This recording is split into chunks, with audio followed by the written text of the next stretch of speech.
جنا ہے. شرک کہتے کسے ہیں؟ اللہ کے ساتھ کسی کو ملانا.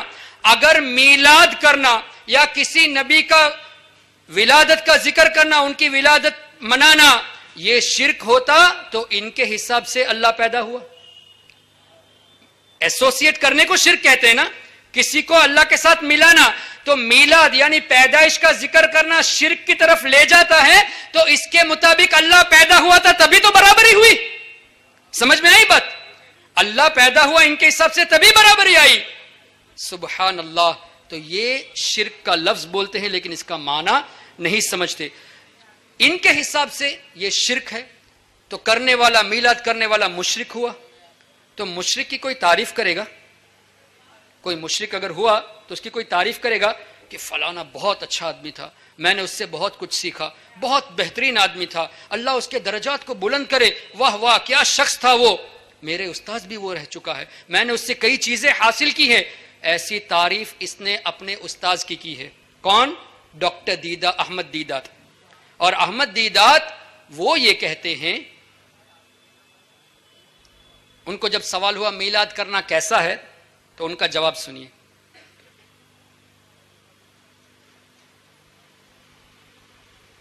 بٹ اس کے بعد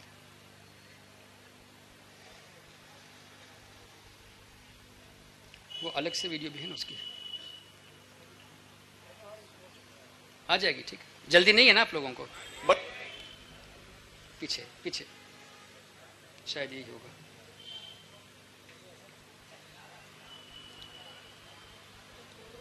اب فولڈر میں ویڈیو. جی ٹھیک.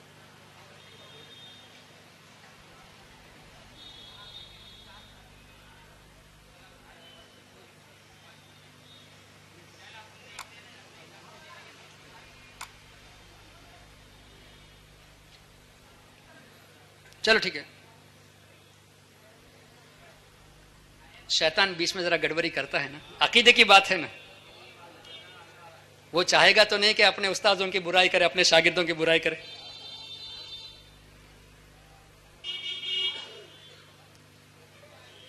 Birth of our Nabi we celebrate, don't we? We don't celebrate. Yes. We don't. Mawlud? No, we don't celebrate. This is bid'ah.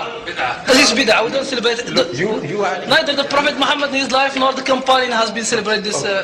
There are millions of Muslims, including myself. I don't mind having a birthday celebration of the Prophet. سنا آپ نے؟ There are millions of Muslims including myself.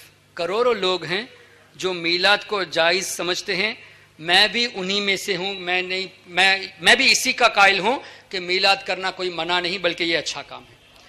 تو اس کے استاذ آپ internet میں جا کے دیکھ لیجئے، ڈاکٹر ذاکر نائک اینڈ احمد دیدات. آپ ٹائپ کیجئے، یوٹیوب میں سرچ کیجئے. احمد دیدات کی یہ بہت زیادہ تعریف کرتا ہے کہ یہ میرے استاذ ہے. تو اس کے حساب سے یہ مشرک ہوا. تو مشرک کی تعریف یہ کیوں کرتا ہے؟ غلط ہے نا. تو یہ لوگ جو ہے نا، اپنی بات آتی ہے تو سب کچھ جائز، اور جب اہل سنت والجماعت کی بات آتی ہے تو سب کو مشرک قرار دینے میں سب سے آگے. اللہ اکبر. No, I am not aware of his reality, but I heard some people say he is a Sunni, some people say he is a Shia. I am not aware. مجھے نہیں معلوم. اچھا آخر میں جی ٹھیک ہے، ڈاکٹر ذاکر نائک صاحب سری لنکا آئے تھے. کہ میں تفصیل کر دوں یا مختصر کہوں؟ تفصیل. فنڈنگ کے لیے آئے تھے. پیس ٹی وی کے لیے زکوٰۃ لینا ان کے حساب سے جائز ہے نا، تو اس کا فنڈ کرنے کے لیے آئے. تو آئے تو کئی لوگوں سے ملاقات کی. اور ہمارے سری لنکا میں ایک سید سادات ہے جو گورنر ہیں، ویسٹرن پروونس کے گورنر ہیں. چونکہ پولیٹیشنس ہے، گورنمنٹ میں ہیں، گورنر ہے، تو ان سے ریکویسٹ کی کہ گورنر صاحب مجھے آپ سے ملنا ہے، آپ کے گھر مجھے دعوت کھانی ہے. سمجھے آپ بات؟ آپ کے گھر مجھے آنا ہے، میں آپ کے ساتھ کھانا کھاؤں گا. تو 8:30 بجے کا کھانے کا ٹائم دیا تھا ملنے کا. تو گورنر صاحب کے بیٹے جو ہیں، سید صاحب ایک ہیں، انہوں نے ہم سے بتایا، ہماری جماعت کے ہمارے گروپ کے ایک لڑکے سے بتایا کہ یار ذاکر نائک ہمارے گھر پہ آ رہا ہے، میرا موڈ خراب ہو گیا ہے، کچھ کرنا چاہیے. تو انہوں نے کہا کہ آپ ایک کام کرو، میں اجازت لے کے رکھتا ہوں، وہ آئے تو آپ ان سے کچھ سوالات کر لینا. تو ہمیں تو سونے پہ سہاگا اچھا موقع مل گیا, ہم آمادہ ہو گئے. اور سید صاحب نے ذاکر نائک کے آدمیوں کو جو ان کے انوائٹرز تھے ان کو فون کر کے بتایا کہ آپ جب آئیں گے 8:30 کا ٹائم ہے, کچھ حضرات ہیں جو آپ کی تقریر سے آپ سے خلاصہ چاہتے ہیں, آپ کی اپنی ہی تقریر سے آپ سے کلیریفیکیشن چاہتے ہیں. کہا ٹھیک ہے کوئی بات نہیں, کلیریفیکیشن دے دیں گے. تو 8:30 کا ٹائم تھا, ہم 8 بجے پہنچ گئے. اپنے حساب سے ہم الحمدللہ تیار بیٹھے تھے. تو وہ حضرات آئے 10 بجے, 1.5 گھنٹہ 90 منٹ لیٹ. چلو کسی وجہ سے لیٹ ہوئے ہوں گے لیکن وقت کی پابندی نہیں کی. اور آئے تو ان کے لوگوں نے کہا, ذاکر نائک کے لوگوں نے کہا جو ساتھ تھے, بہت دیر ہو گئی ہے, کوئی کچھ سوال نہیں کرنا, سیدھا کھانا کھا کے ہم لوگ واپس چلتے ہیں. اب ہم سے برداشت نہیں ہوا کہ ہم 8 بجے سے لے کے 10 بجے تک بیٹھے رہے کہ سوال کرنا ہے اور یہ کہتے کہ سوال مت کرو. تو ہمارے ایک بھائی فوراً کھڑے ہو گئے اور ایک تحریر ہم نے تیار کی تھی, ان کو دیا یہ کہہ کے کہ ڈاکٹر صاحب جب بھی آپ کو فرصت ہو 3 موضوع پہ گفتگو کرنی ہے, وسیلہ, شفاعت اور تقلید پر, ائمہ کرام کی تقلید پر گفتگو کرنی ہے. ہم آپ سے گفتگو کرنا چاہتے ہیں. وہ تحریری شکل میں دیا, اس میں میری بھی دستخط ہے, وہ ابھی آپ کو دکھائیں گے. تو دیا تو کہا کہ نہیں, لاکھوں لوگ انتظار میں بیٹھے ہیں, میں تم کو ٹائم کیسے دے سکتا ہوں جبکہ لاکھوں لوگ انتظار میں بیٹھے ہیں. اب مجھے بتائیے میری تقریر سے اگر آپ کو کوئی بات سمجھ میں نہیں آیا اور آپ نے مجھ سے سوال کیا تو میرا کیا فرض بنتا ہے, اس کو خلاصہ دوں یا میں یہ کہوں کہ نہیں میں آپ کو جواب نہیں دوں گا, دوسرے لوگ انتظار کر رہے ہیں. کیا یہ طریقہ ہے؟ جب میں نے کہا ہے تو مجھ سے آپ سوال کریں گے تو میرا فرض بنتا ہے جواب دوں. لیکن اس نے یہ کہا کہ لاکھوں لوگ انتظار میں ہیں, میں آپ کو ٹائم نہیں دے سکتا. اسی دوران میں کھڑا ہو گیا کہ تاکہ کھانے کی دوبارہ بات نہ آ جائے. میں کھڑے ہو کے کہا کہ ڈاکٹر صاحب مجھے آپ سے بحث نہیں کرنی, کوئی آرگیومنٹ نہیں کرنی, یہ سب ریکارڈنگ میں ہے. مجھے بس اتنا ہی پوچھنا ہے کہ آپ نے کہا کہ قرآن میں 25 سے زائد جگہ پہ یہ لکھا ہے کہ وسیلہ لینا حرام ہے, جبکہ میں نے چند دن پہلے آپ کو ای میل بھیجا تھا 2 سال پہلے جس میں یہ لکھا تھا کہ ڈاکٹر صاحب آپ نے کہا ہے 25 آیتیں ہیں وسیلہ حرام قرار دینے والی. میں نے یہ جواب دیا کہ وسیلہ لینے پر قرآن میں آیتیں ہیں اور نہ لینے پر بتوں کے تعلق سے آیتیں ہیں, لیکن آپ نے یہ کہا کہ وسیلہ لینا حرام ہے, ایسی تو کوئی بات ہے نہیں. تو میں نے پوچھا کہ وہ کون سی آیتیں ہیں, تو انہوں نے کہا کہ آپ ای میل کرو میں جواب دوں گا. میں نے کہا کہ ای میل 2 سال سے میں کر رہا ہوں, جواب آ نہیں رہا. تو پھر کہا کہ ان 25 میں سے 2 آیتیں وہ ہیں جہاں اللہ نے فرمایا کہ قیامت کے دن اللہ کی اجازت سے شفاعت ہوگی. میں نے کہا کہ ڈاکٹر صاحب یہ شفاعت کی بات ہے, میں وسیلے کا سوال کر رہا ہوں. سوال میرا وسیلے کا ہے اور آپ جو آیت پیش کر رہے ہیں وہ شفاعت کی ہے, اس پر گفتگو نہیں, گفتگو وسیلے پر ہے. وسیلے کا انکار کرنے والی آیت بتا دو. تو انہوں نے کہا کہ آپ اپنا سوال اپنے وزٹنگ کارڈ میں لکھ کے دو, میں جا کر جواب دوں گا. ستمبر کی 21 تاریخ کو یہ حادثہ اس کا پیش آیا. ہمارے لیے تو موقع تھا سنہری, اس کے لیے ایک حادثہ تھا. 21 ستمبر کو, آج مئی کی 11, 7 مہینے ہو گئے, ابھی تک کوئی جواب نہیں. کہا کہ آپ تحریر دو میں جواب دوں گا. اور ماشاءاللہ میرے پاس 400 سٹاف ہیں اور مجھے ہزاروں سوال آتے ہیں, اس لیے میں نے کہا نا کہ 2 سال سے ای میل کروں, تو کہا کہ ہزاروں ای میل آتے ہیں, سب کا کیسے جواب دوں گا. ہاں ماشاءاللہ 400 سٹاف ہے. مجھے بتائیے 1000 ای میل 400 آدمی ہو تو ایک آدمی پر کتنا ای میل جواب دینا ہوا؟ 2, 2.5, 3 مان لو, 2 مان لو, چلو 2.5 سے بھی آدھا کر دیتے ہیں. تو 1000 ای میل اگر آتے ہیں, 400 سٹاف اسی لیے رکھے ہو نا کہ جواب دے, تو ایک آدمی کو دن میں 2 ہی ای میل کا جواب دینا ہے, کیوں نہیں دے سکتے؟ اللہ اکبر. خیر میں نے اس پر تبصرہ نہیں کیا, میں نے یہ کہا کہ آپ مجھے جواب دیجئے گا. تو کہا آپ مجھے وزٹنگ کارڈ دو. میں نے کہا کہ وزٹنگ کارڈ میں لکھ کے دیتا ہوں, لیکن میں نے وزٹنگ کارڈ آپ کو 4 سال پہلے بھی دیا تھا. میری ملاقات ہوئی تھی الحمدللہ جب عمرہ کو گیا تھا. میں نے کہا کہ جدہ سے میں بامبے آ رہا تھا ایک مرتبہ, تو آپ فلائٹ میں تھے, تو میری آپ سے فلائٹ میں ملاقات ہوئی اور میں آپ سے گفتگو کیا ائمہ کرام کی تقلید کے بارے میں, امام حنفی شافعی فالو کر سکتے ہیں کہ نہیں, اس پر گفتگو کی. تب میں نے آپ کو کانٹیکٹ دیا تھا. اس میں بھی ایک عجیب لطیفہ ہوا. وہ مجھ سے کہہ رہا تھا کہ ائمہ کرام کی تقلید جائز نہیں, قرآن سے پیش کرتا ہے. ان کی عادت ہے نا قرآن کو لے کے غلط سمجھانا. اور میں اس وقت جو ہے نا زیادہ جواب سیکھا نہیں ہوا تھا, 5-6 سال پہلے کی بات ہے. تو میں سوچا کہ پہلے معلوم کر لوں یہ کہہ کیا رہا ہے. سب سن لیا. تو میں نے کہا کہ آپ نے کیا ہمارے سنی علماء سے اس سوال کو پیش کیا کہ ائمہ کرام کے تعلق سے حنفی شافعی فالو کرنا یہ قرآن سے منع ہے, حدیث سے منع ہے, کیا اس پر سوال کیا؟ ہاں میں نے تمام علماء کو پوچھ لیا, کسی نے میرے سوال کا جواب نہیں دیا. تو میں نے پوچھا کہ آپ نے کس عالم سے پوچھا؟ سب سے پوچھ لیا, کسی نے جواب نہیں دیا. میں نے دوبارہ سوال کیا, کس عالم سے آپ نے سوال کیا؟ سب سے پوچھ لیا. میں نے کہا کہ آپ محدث سے کبیر علامہ ضیاء المصطفیٰ سے سوال کیا؟ تو مجھ سے پوچھے وہ کون ہے, وہ کون ہے پوچھے.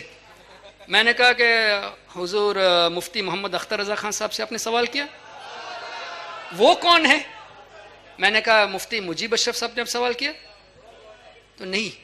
میں نے کہا کہ صف اول کے علماء کو آپ جانتے تک نہیں اور آپ کہتے ہو کہ سب سے پوچھ لیا اور کسی نے میرے سوال کا جواب نہیں دیا. تو اس طرح الحمدللہ وہاں بھی یہ پھنسا. خیر تو میں نے سری لنکا میں کہا کہ مجھے وہاں بات پیش کرنی تھی کہ 4 سال پہلے میں نے آپ کو وزٹنگ کارڈ دیا تھا, آپ نے اس پر گفتگو کی لیکن جواب نہیں آیا, تو اب میں لکھ کے دے رہا ہوں. 7 مہینے ہو گئے ابھی تک جواب نہیں آیا اور نہ ہی قیامت تک جواب آئے گا. اس لیے کہ قرآن میں ایک ایسی آیت نہیں جہاں یہ ہو کہ اے مسلمانوں تم کو وسیلہ لینا حرام ہے, ایک بھی آیت نہیں, بلکہ اس کے اپوزٹ میں وسیلہ لینے پر آیتیں موجود ہیں. تو اس نے قرآن پہ جھوٹ بولا, اور یاسر قاضی نے 500 آیتوں کو لے کر قرآن پہ جھوٹ بولا. یہ 25 آیتوں کو لے کر قرآن پہ جھوٹ باندھتا ہے. جو آدمی قرآن سے کھیلے چاہے وہ کتنے لوگوں کو مسلمان کر لے, اچھی بات ہے, غیروں کو مسلمان کرنا اچھی بات ہے, لیکن مسلمان ہونے کے بعد اگر اسی کے عقیدے پہ مرا تو کیا فائدہ؟ تو ہمارے لیے ہمیں بھی چاہیے کہ ہم اگر کوئی ان کے ذریعے مسلمان ہوئے ہیں تو ہماری کوشش یہ ہونی چاہیے کہ ان کو ہم ہمارا عقیدہ سکھائیں. یہ ضروری ہے ہم ان کو عقیدہ سکھائیں تاکہ وہ گمراہ نہ ہو جائے. ہم ایسے ہی ہاتھ چھوڑ کے بیٹھیں گے تو کام نہیں چلے گا. اللہ تعالیٰ قیامت میں سوال کرے گا. تمہارے سامنے یہ واقعہ پیش آیا, ایک غیر مسلم اسلام قبول کیا, تم جانتے ہوئے بھی تم نے کیوں چھوڑ دیا؟ یہ سوال آئے تو ہم کیا جواب دیں گے؟ اس لیے محترم حضرات کوشش یہی ہونی چاہیے, اگر آپ کو جواب دینا نہ آتا ہو تو کسی سنی عالم کے پاس لے جائے اور ان سے ان کے عقائد کو درست کیا جائے. انشاءاللہ ہماری کوشش سے اگر ایک آدمی راہ راست پہ آ جائے تو دنیا اور دنیا کی تمام چیزوں سے وہ ہمارے لیے بہتر ہے. اب سنیے ویڈیو. پہلے یہ سنیے کہ اس نے یہ کہا ہے کہ 25 سے زیادہ آیتیں ہیں, اور ابھی جو ویڈیو میں پہلی جو آیت پیش کرے گا ائمہ کرام کے تعلق سے, Allah says in the Quran in Surah Nisa chapter 4:59, Atiullah, Atiur Rasul, obey Allah and obey the messenger, and those charged with authority.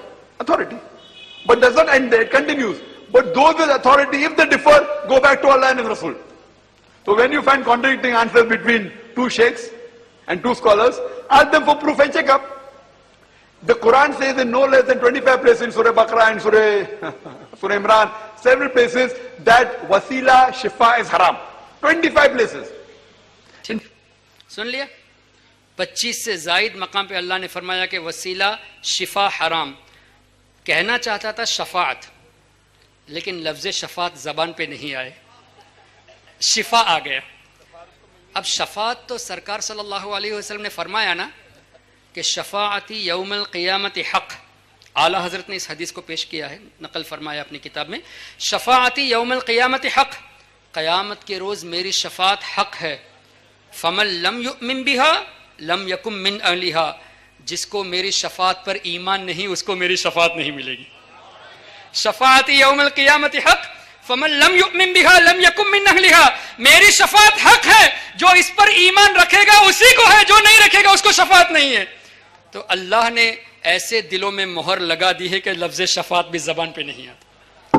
اللہ تبارک و تعالی اگر اس کے نصیب میں ایمان ہو تو اللہ ایمان دے, اور اگر نہیں ہے تو اعلیٰ حضرت کا وہ شعر قرآن کی روشنی میں, لا یعودون آگے ہوگا بھی نہیں, تو الگ ہے دائمہ پھر تجھ کو کیا. توبہ نہیں کرتے تو ہمارا تمہارا کوئی تعلق نہیں. اب بھی موقع ہے, میں 2-4 جگہ پہ یہ میسج دے چکا ہوں, چنئی میں, کیرلا میں, بامبے میں, دوسری جگہ پہ دیا ہوں کہ اگر یہاں کوئی ذاکر نائک کے فالوور ہو, آپ برائے مہربانی اس کو یہ پیغام دو کہ ہمارے سوال کا جواب دے. اور یہ نہیں کہنا کہ جواب دینے کے لیے ٹائم نہیں ملا, اس لیے کہ 21 تاریخ کو سوال ہوا ستمبر کی, 29 تاریخ کو آپ نے ای میل بھیجا کہ میں خیریت سے پہنچ گیا ہوں. گورنر کو اور دوسرے لوگوں کو ای میل بھیجا کہ میں خیریت سے پہنچ گیا ہوں. تو اس کے لیے آپ کو وقت ملا, لوگوں کو خوش کرنے کے لیے وقت ملا, اور عقیدے کے سوال پہ جواب دینے کو وقت نہیں ملا. جبکہ 7 مہینے ہو گئے. تو میری گزارش ہے اگر ان کے فالوورز ہو اور نہ بھی ہو, آپ میں اگر ہمت ہے تو جا کے پوچھئے, ای میل کیجئے, سامنے پوچھئے کہ سری لنکا میں جو سوال ہوا، ہمارے دوسرے علماء کرام نے بھی سوال کیا ہے کہ اس سوال کا جواب دو، اس لیے کہ یہ سوال ایسا ہے جو کروڑوں مسلمانوں کے دلوں میں چھپا ہوا ہے. ہر مسلمان یہ سوال نہیں کر سکتا، سب آپ کی طرف پہنچ نہیں سکتے، آپ سیکیورٹی کے ساتھ رہتے ہو، سب آپ کے پاس نہیں آ سکتے، لیکن سب کو یہ کھٹکا ہے کہ 25 آیتیں وسیلہ حرام، ہم وسیلہ لے یا نہ لے، لے یا نہ لے. لوگوں کو اپنے ڈاؤٹ میں ڈال دیا، کنفیوژن میں ڈال دیا. تو الحمدللہ ہم نے اس سوال سے کروڑوں مسلمانوں کو ایک کنفیوز کو دور کرنے کی کوشش کی ہے. اس لیے تم جواب دو، اور اگر جواب نہیں دیتے، جبکہ جواب ہے ہی نہیں، جواب نہیں دے سکتے، تو سچے دل سے توبہ کر کے سنی بن جاؤ، ہم تمہاری عزت کریں گے. سچے دل سے توبہ کر کے سنی بن جاؤ، ہم تمہاری عزت کریں گے. اور اگر نہیں تو حدیث کے مطابق ان سے سلام بھی جائز نہیں، ان کے ساتھ کھانا بھی جائز نہیں، ان کے جنازے میں شرکت کرنا بھی جائز نہیں، شادی بیاہ بھی جائز نہیں. تو الحمدللہ ہماری کوشش یہی ہونی چاہیے کہ لوگوں کو پہلے سمجھائے. اگر کوئی آپ سے ہٹ کے چلا گیا، انجانے میں کوئی تبلیغ جماعت میں چلا گیا یا وہابیوں کی طرف چلا گیا، تو اس کو کافر کا فتویٰ مت دو. پہلے اس کو پکڑ کے سمجھاؤ کہ بیٹا تم جا رہے ہو، یہ غلط راستہ ہے، ان کی کتابوں میں یہ لکھا ہے، ان کے عقائد یہ ہیں، یہ اس طرح اچھی اچھی میٹھی میٹھی باتیں کر کے آخر میں ایمان کو لوٹتے ہیں.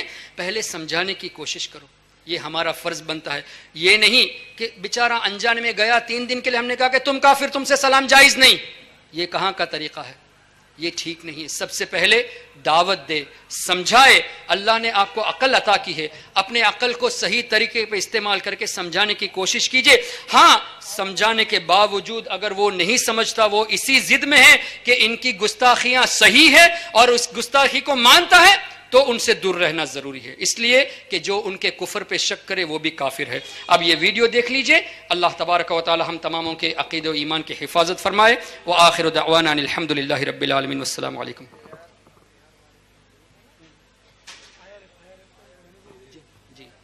ہاں اطلاع ملی کہ IRF کے مینیجر بھی یہاں قریب ہی میں رہتے ہیں، تو ہم آپ سے محبت سے گزارش کرتے ہیں کہ مینیجر ہونے کی حیثیت سے ایک کام یہ کر دیجئے کہ ہمارے سوالوں کا جواب دلوا دیجئے، سوال کا جواب دلوا دیجئے.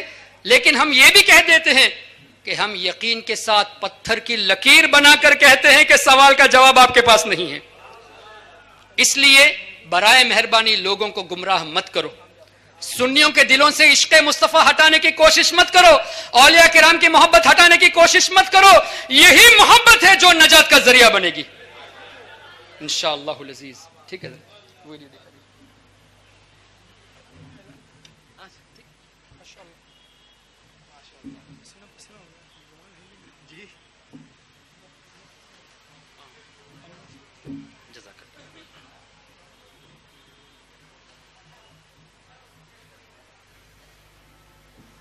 یہ ہماری تحریر السنہ ٹچ کی طرف سے ہم نے دیا ہے، موضوع بھی لکھا ہے اور نیچے میری بھی دستخط ہے، میرے دوست کی بھی دستخط ہے جس نے سوال یہ خط دیا.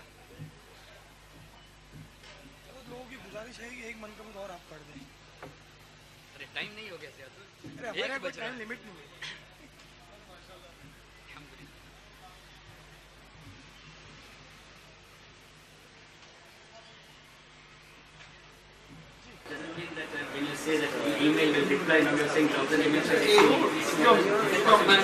سب کو چہرہ نظر آ رہا ہے ذاکر نائک کا؟ ہے نا، یہی ہے نا، اور کوئی نہیں ہے نا؟